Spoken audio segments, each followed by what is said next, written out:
¿Qué onda, banda? ¿Cómo están? Bienvenidos a Tadaima. Yo soy Free Chicken y en esta ocasión quiero hablarles de una serie que va a estrenar una tercera temporada el próximo mes de octubre. Es una de las que yo he estado esperando con muchas ansias desde hace un tiempecito y la verdad es que estoy contento de que por fin la vamos a tener de vuelta. Se trata de Golden Kamuy y si no la han visto, ahorita les cuento por qué deberían darle una oportunidad. No se vayan, este video se pone chido.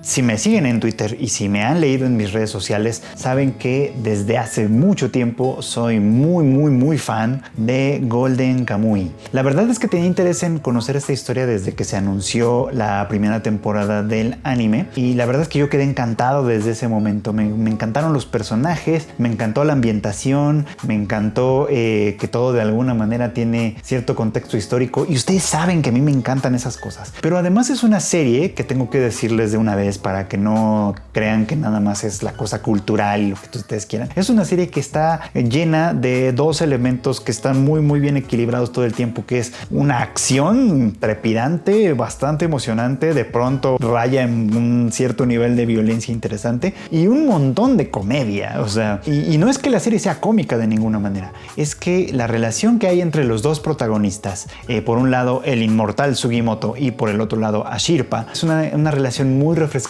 muy interesante, que se da en este contexto muy extraño que ahora les voy a platicar. Si ustedes no han visto Golden Kamuy, les voy a dar un pequeñísimo resumen y ya después les voy a decir todas las cosas que esta serie integra que me parecen muy emocionantes. No es una serie histórica per se, sino que más bien va tomando elementos de un momento histórico muy particular de la historia de Japón, valga la expresión, que a mí me parece que es muy interesante y lo sitúa también en un momento muy particular. Estoy hablando del periodo en el que recién terminó la guerra ruso-japonesa, que fue a principios del siglo XX. La historia que de Golden Kamuy se desarrolla en Hokkaido, que es la isla más al norte de Japón, que como ustedes podrán imaginarse, durante ciertos periodos del año pues hace muchísimo frío, hay muchísima nieve y obviamente la vida ahí en tiempos de modernidad muy temprana pues implicaba muchísimos conflictos. Aquí conocemos a Sugimoto, que es uno de los veteranos de la guerra ruso-japonesa, es decir, acaba de regresar de la guerra y es un hombre que trae una carga muy importante. Uno de sus compañeros de armas lamentablemente murió durante el combate y le encargó a Sugimoto que se hiciera cargo de su esposa, que es una mujer pues que aunque es joven es una mujer enferma. Entonces Sugimoto obviamente pues toma este compromiso que toma con su compañero, ¿no? La primera cosa que tiene que hacer es, bueno, necesito dinero. La primera cosa que le preocupa es la necesidad de tener dinero para poder hacerse cargo de este compromiso. Y entonces él escucha que en los ríos que cruzan por todo Hokkaido se dio una fiebre del oro en la que si uno buscaba bien, etcétera, podía encontrar y hacerse rico muy fácilmente. Entonces en esas anda Sugimoto cuando llega a sus oídos una historia que es bastante inverosímil. Resulta que un grupo de Ainu, que es una etnia originaria de Hokkaido, que no son japoneses de verdad como tal, sino que es una etnia distinta, había encontrado una cantidad de dinero extraordinariamente grande y lo habían ocultado en alguna parte de la isla. La manera de identificar o de encontrar el escondite secreto de semejante tesoro está tatuada en la piel de un par de decenas de prisioneros que se escaparon de, valga la expresión, de una prisión en esta misma isla. Todos los prisioneros de alguna manera tienen la consigna de reencontrarse en algún punto para recuperar el tesoro. Entonces Sugimoto al principio escucha esto y es como una historia de niños, como una leyenda urbana, bueno, hasta que la persona que le contó esta historia, dándose cuenta de que habló de más porque pues el alcohol, ya saben,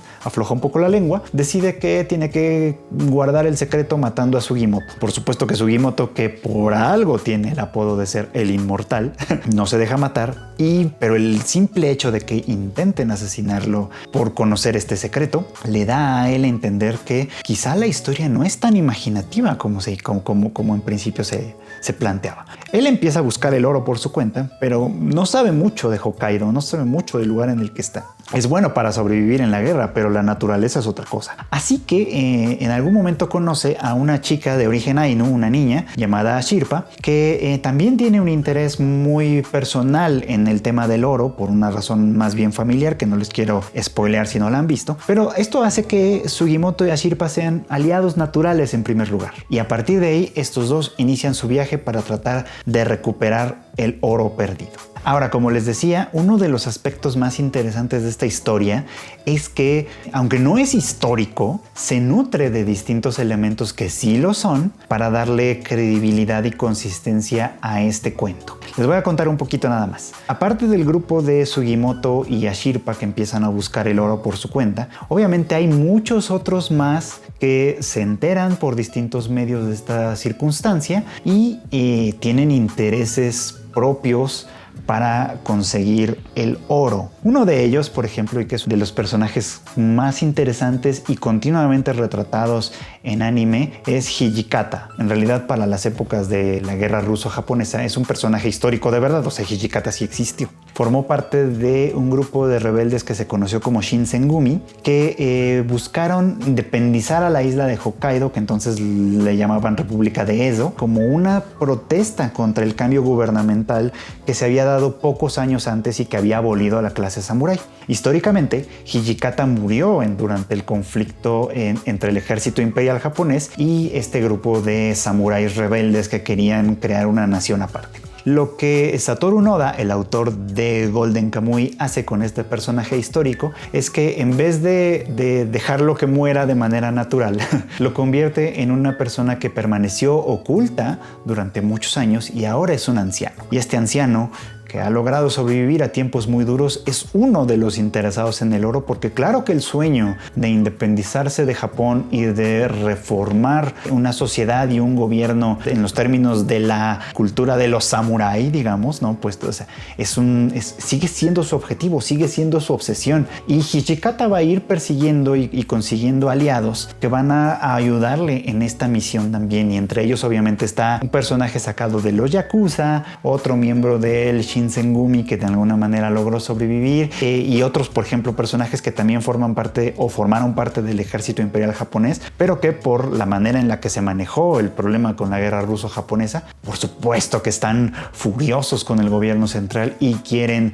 su recompensa. Este es uno de los grupos que son más interesantes por ahí. Además del grupo de Hijikata, hay otro grupo muy interesante que también está tras el oro, y es el grupo de Tsurumi. El teniente Tsurumi formaba parte también de un batallón muy importante en donde estuvo Sugimoto y otros soldados que van a aparecer más adelante, que libraron una batalla muy difícil contra los rusos, en el que, la verdad sea dicha, el ejército imperial japonés no esperaba que sobrevivieran, esperaba, eso sí, que diezmaran lo suficiente a los rusos como para poder contar esto como una batalla, como una victoria, perdón, aunque fuera una victoria con muchas pérdidas, pero victoria al fin y al cabo. Esta división, la séptima división, logró triunfar y prevalecer y sobrevivir pese a muchas de sus pérdidas. Ahora, Tsurumi forma parte de esta división, como ya decía, y como Sugimoto y como muchos otros de los personajes que aparecen, pero Tsurumi además es un personaje muy inteligente. Una herida le voló una parte del cráneo de tal manera que lo tiene oculto como bajo una placa, pero se ve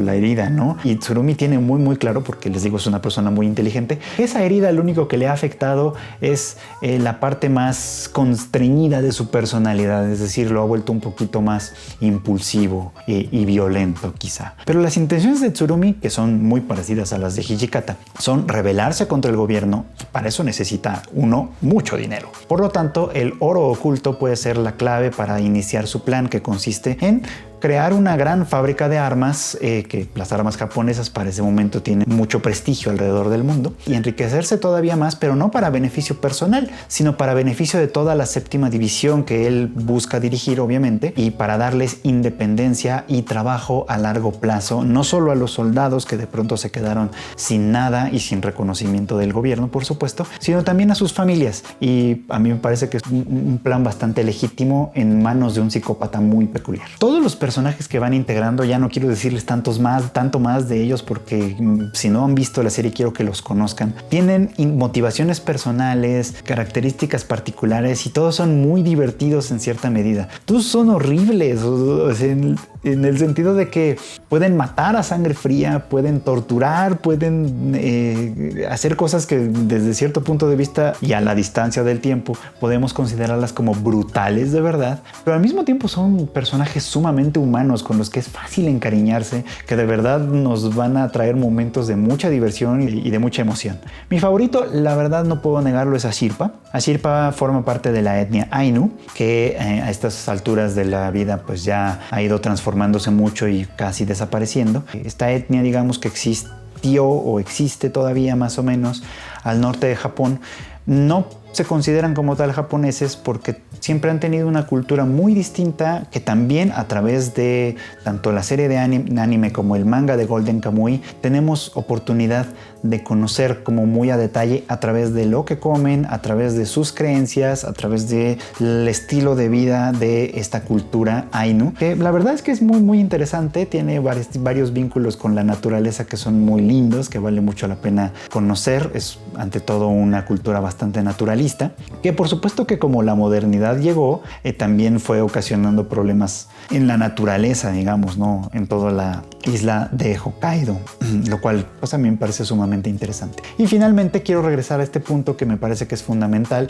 que es la relación entre estos dos. Sugimoto, que tiene una misión en la vida y que obviamente pues al ser un veterano de una guerra muy difícil trae problemas muy serios a nivel mental que poco a poco vamos a ir conociendo. Y su contacto con una chica que tiene tan claras las cosas, que tiene tanto amor por la vida y que a final de cuentas tiene una capacidad de racionalizar y de analizar las situaciones muy interesante. La verdad es que le da un giro a todos los personajes fenomenal. Si no han visto Golden Kamuy, de verdad les sugiero que la vean.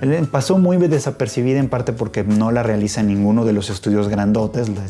Los primeros capítulos, la verdad, sí adolecieron un poquito de la animación, específicamente la de un oso, que mucha gente lo vio y recordará que no es muy atractiva su manera de realizarlo, pero les juro que la historia vale mucho la pena y que si se embarcan en ella no van a dejarla pasar. Yo soy Free Chicken y pues espero que pronto, en octubre, platiquemos mucho sobre esta serie porque ahí yo voy a estar muy activo en mis redes sociales. Nos vemos en el siguiente Tadaima. Bye.